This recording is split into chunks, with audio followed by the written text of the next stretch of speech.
ओ तैयार थियो 27 नवंबर लाड़ काने तैयार थियो इंशाअल्लाह हलंदो बा जेके जेके रंदा पंजा बैत फिजा में बुलंद करे आवाज बुलंद सां चओ सुभान अल्लाह तैयार थियो 27 नवंबर लाड़ काने तैयार थियो लाड़ काने तैयार थियो लाड़ काने तैयार थियो जवान थी नारा हणी झंडा खणी निकरे पओ तैयार थियो 27 नवंबर लाड़ काने तैयार थियो लाड़ काने तैयार थियो कायदे दुआ सजो हा लाड़ काने तैयार थियो जवान थी नारा हणी झंडा खणी निकरे पओ कायदे दुआ सजो मौला नसाब तो अचे कायदे दुआ सजो मौला नसाब तो अचे सब हली साईं फजल रहमान जो दीदार थियो सब हली साईं फजल रहमान जो दीदार थियो लाड़ काने तैयार थियो लाड़ काने तैयार थियो जवान थी नारा हणी झंडा खणी निकरे पओ तैयार थियो 27 नवंबर लाड़ काने तैयार थियो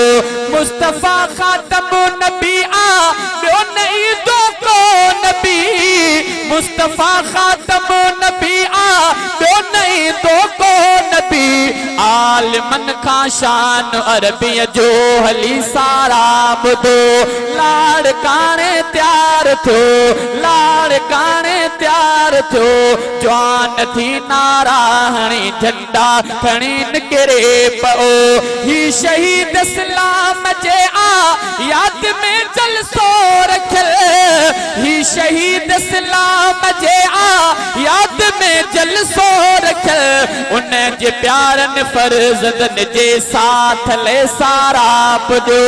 उन जे प्यारन फर्जदन जे साथ ले सारा पुजो हा लाड़ काने तैयार थियो कायदे दुआ सजो जवान थी नारा हणी झंडा खणी निकरे पओ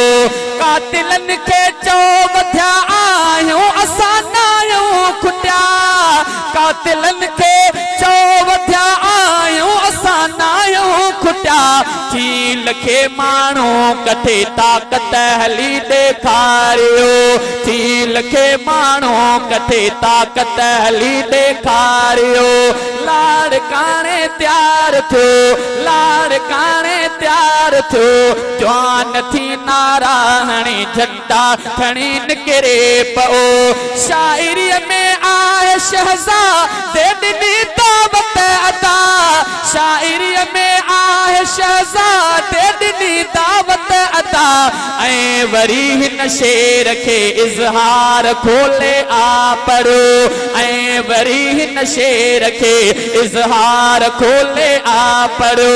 लाड़ काने तैयार थियो लाड़ काने तैयार थियो हा कायदे दुआ सजो